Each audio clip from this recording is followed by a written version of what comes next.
The first sign that the day would go terribly wrong was the empty chair at the dining table. The second sign was the sound of three little backpacks zipping closed at the same time. The morning began with panic, not the loud, messy kind, but the quiet, heavy kind that presses on your heart like a stone. Myra had spent the whole night worrying about her father's fever, packing the worn-out carpet of their small living room while her three 6-year-old siblings slept on the couch like tiny angels after a long day of school and chores. Their father, once strong and joyful, lay in bed breathing shallowly, his body unable to push past the exhaustion of working 2 jobs and raising 4 children alone since their mother passed. When the sun crawled up the sky, Myra finally sat beside him with a warm cloth. "Dad, the doctor said you need rest. You can't go anywhere today." He tried to sit up, wheezing.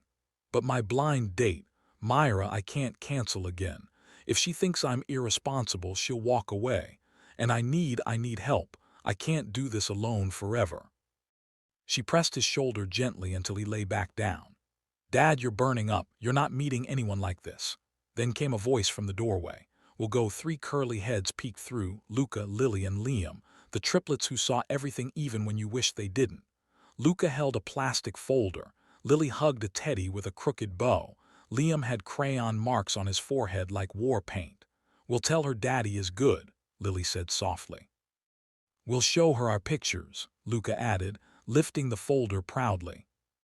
"And we'll tell her he's sick but still the best daddy," Liam whispered. Myra gasped.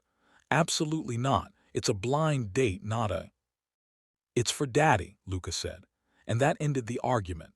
Within 30 minutes, the triplets were dressed in their fancy outfits, which meant mismatched dress shoes, wrinkled shirts, and hair Myra tried her best to control. She held their hands tightly as they made their way to the upscale restaurant her father was supposed to meet a woman he had talked to online for months. A kind woman, he had said. Someone patient. Someone who understood their life wasn't simple. But Myra knew the truth. Hardly anyone wanted to date a man with 4 kids, a heavy past, and a future full of unknowns. Myra didn't blame them. She barely understood how they survived most days. As they pushed open the restaurant doors, the host blinked in confusion. But that was nothing compared to what happened next, because at the center table sat not a nervous woman but a man. A very well-dressed, very intimidating man who looked like he owned the entire building. He glanced up, annoyed. "Are you lost?" And then, before Myra could speak, the triplets marched right up to him and announced in one proud, chaotic voice. "Dad's sick, so we came instead." The man froze mid-blink. Myra's soul left her body, and every diner in the room turned to stare. That was how their story began, messy, confusing, unexpected. A beginning none of them saw coming. The billionaire CEO wasn't easily shocked, but 3 tiny children placing a crayon-drawn family resume on his $1,000 suit managed to do it. Julian Hale, CEO of Hale Industries, was not a man accustomed to surprises. His days were measured in minutes, his meetings scheduled to the breath, his life wrapped in predictable luxury. He had agreed to the blind date only because his sister insisted he needed someone warm to balance out his icy personality. He did not agree that he was icy. He called it focused. Others called it emotionally extinct. Nothing in his meticulously organized universe prepared him for the 3 small humans now climbing into the chair across from him. Lily scooted her chair loudly. "Are you the lady?" Julian choked on air. "I am not." Liam squinted suspiciously at him.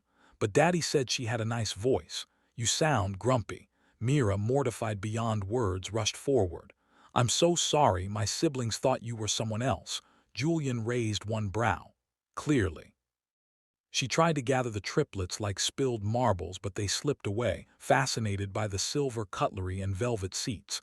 Then Luca placed a thick folder on Julian's table. Inside were drawings, family portraits, scribbled hearts. "Daddy is nice." Written in neon colors, he stared at it. No one, absolutely no one, had handed him something made of crayon since he was 5. "Is this?" he asked. "Our family resume," Luca said proudly. "We made it in case the lady wanted to know about Daddy. We wrote everything good about him." Lily nodded. We didn't write the bad stuff. Julian dared to ask. Bad stuff. The children nodded seriously, but Myra pressed a hand over Lily's mouth. Stop, please. Something flickered in Julian's chest, irritation, amusement, something unfamiliar. But then Liam tugged on his sleeve, eyes wide. Sir, do you know where Our Lady is? Daddy really liked her. Myra gently pulled him back. Liam, sweetheart, let's not bother the man. Julian hesitated. He wasn't good with children or anyone, really. But something in the triplets, their bravery, their innocence, their desperation, hit him harder than he expected. He cleared his throat. What's your father's name? Daniel Ray's, Myra said. He's sick, really sick. And the woman he was supposed to meet, she's not here. Or maybe she changed her mind. Julian knew what that felt like, being abandoned, judged, left behind for things out of your control. He looked at the three hopeful faces staring up at him. He felt something he hadn't felt in years, an urge to help. Sit, he said. All of you, Myra blinked. Why? Because, he said, straightening his posture like he was making a business decision. If this woman doesn't show up, then someone should make sure your father didn't prepare for nothing. The triplets beamed. Myra's eyes softened with surprise.